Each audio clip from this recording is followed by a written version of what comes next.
Good day everyone, Goober here with another Torchlight Infinite video. This will be the first in a series of beginner tutorials. This one is looking at the cube of Rapacity.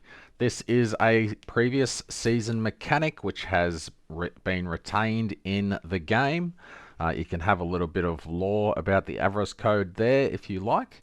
But starting at the top, what is cube of Rapacity?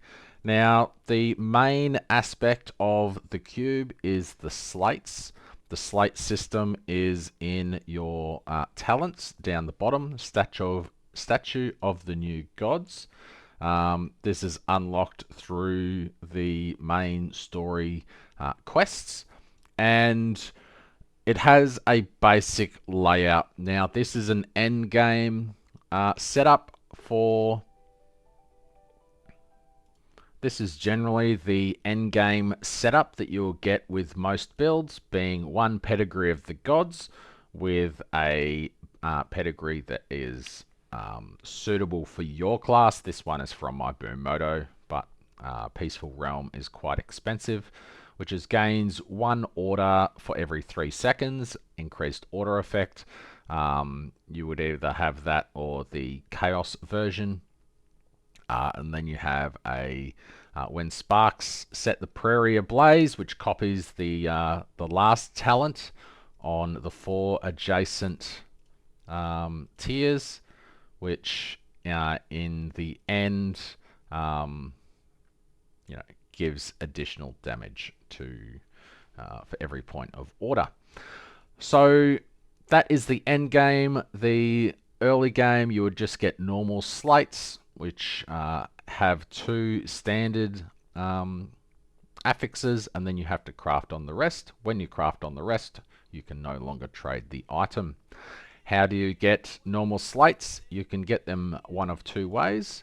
One is going to the Heart of Rapacity here and going to div slates. They cost divinity fragments to buy. I would go with knowledge for this character, and then you can just buy knowledge, hunting, which one is it? The purple one, deception. Yeah, this one. So I would just buy all of them. They're all random, and then once you've bought all of them out, you can refresh. I don't know why it asks you to confirm, because it costs nothing, and then you can just keep buying them like this. That is how you buy them from the vendor. Then you just have to go through and see if you got any that are worth crafting on. Say this one was worth crafting on and it had +1 skills or something good like that, or like this one. So this one would be good. This one dropped in a map. It's worth a bit to sell. If I was to sell it, I'd get about 50 flame elementium. However, to craft it, you need casting wedges and forging wedges. These drop in maps, and you craft on the bottom 3 brands. Now, to do so, all you need to do is hit brand. It brands on a blue mod, then it goes purple, then legendary, as you can see the 3 tiers here. It'll always go rare to epic to legendary, so just keep that in mind, that these first 3 don't really matter too much, because chances are they will be replaced in the subsequent brands. So our build is erosion, spell skill, dot damage, etc. So cast speed is okay, max energy shield is okay, and dot damage is okay. If we're going, crit damage actually doesn't do anything for this build, but because the talent is crit damage, let's just say that's okay. There we go, that's even better. So it went rare, epic, legendary, and the legendary is additional damage against cursed enemies. Pretty much every build at the moment curses enemies, so that's just 6% additional damage, which is really good. Going on again, spell burst, it's not better than the additional damage, so you can revert back to the previous. It still uses your brand attempt. Then you go again, +9% damage. That's really, really good, actually.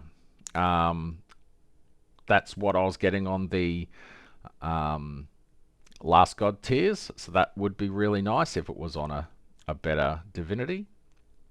And then finally, we have max energy shield. We have 2 more attempts. It replaced the top one with blur. You can check. I don't like that. Revert. And then that changed the additional max damage for every point of chaos. This build is an order build, so you just want to revert back to the old one. And that is the slate complete. Now, if we have a look at the slate in our inventory, has +1 all skills, 20% crit strike rating, crit damage, damage against cursed enemies, additional damage to erosion damage for every point of order, and max energy shield and energy shield charge rate. Now that's pretty decent, to be honest. So now what we need to do is, well, that is slates. Next up, we have a passive tree that is used in maps. It looks confusing, but basically you can click on the decree on the right hand side here, and it will tell you how many more cubes in maps that you have to attempt to get another passive point. Now, you always start at the top and go down here. This is where you can make a decision. Do I like the cube at the end of the map? And then if you do, you can go down the right hand side here. And personally, I don't like it, so I don't go that way. However, if I go down the left here, you're adding Malice Incarnations, which are mini bosses. Then Desire Incarnations have a chance to replicate, and they're the bosses in the map. Over here, you have a chance for them to add a Deacon, which is another mob to kill. 4% chance for Malice Incarnations to have greatly their stats increased, but they also drop more loot. This one is Malice have a 5% chance to contain 5 additional magic monsters, which is fantastic. And then finally, the Malice Judge. Malice Judges drop the guaranteed 175 Divinity Stones, which sell quite well. So this is the standard tree that you would go with for mapping in general. On the bottom here, you can switch up going for the Malice Judge and go for, there's an 11% chance that all monsters have been replaced with Malice Incarnations, which might be okay. It will give you an absolute ton of crystals to use in the cube at the end. However, it's not really better than getting a Malice Judge. Oh, excuse me. So generally, as I said, the left is the tree that you go with. If you go with the ones on the right, it is just more chances to get more rolls on the cube. When you're rolling with the cube, if you get one of the nodes that I'll show you in a second, you can covet twice, which is doing a gamble for ×2. If you do it twice, it goes to ×4 or ×3 maybe. And then, you know, the probability of the Cube of Craving, is the one that you can covet, which is the Gamba, which I chose this and I rolled like 20 times and I still didn't get it. So 75% increased chance on 2% is still pretty low.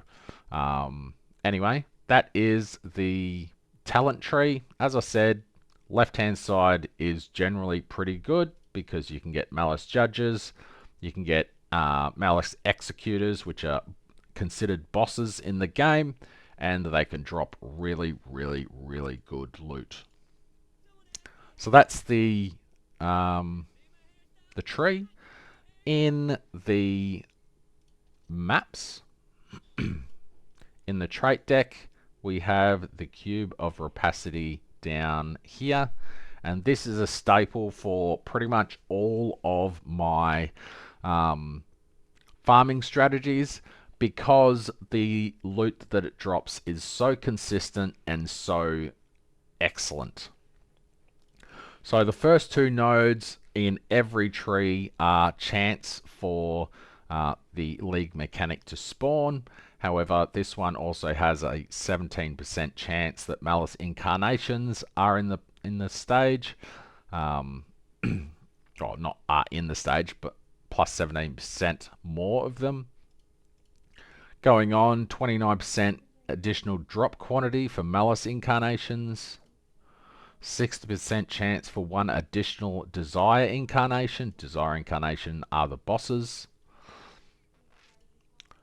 Desire Incarnations have a 65% increased chance to drop one additional Div Slate. They can drop Corners of Divinity, which can sell for quite a lot. And finally, a 35% chance for Div Slate brand materials dropped by Malice Incarnations to be replicated. So that's all the options for adding cube to your map. I go with these three as it just adds a lot of currency drop in each map. Let's do a map and I will show the cube in action. I don't have Dream, but that's fine, whatever.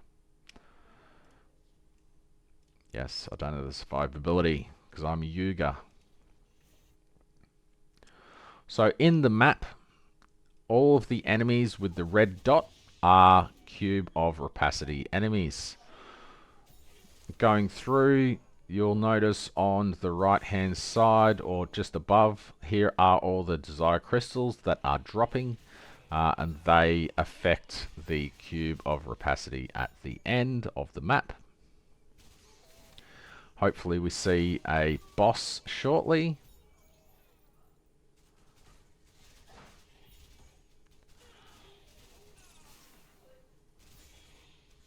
The more you kill, the more crystals you get.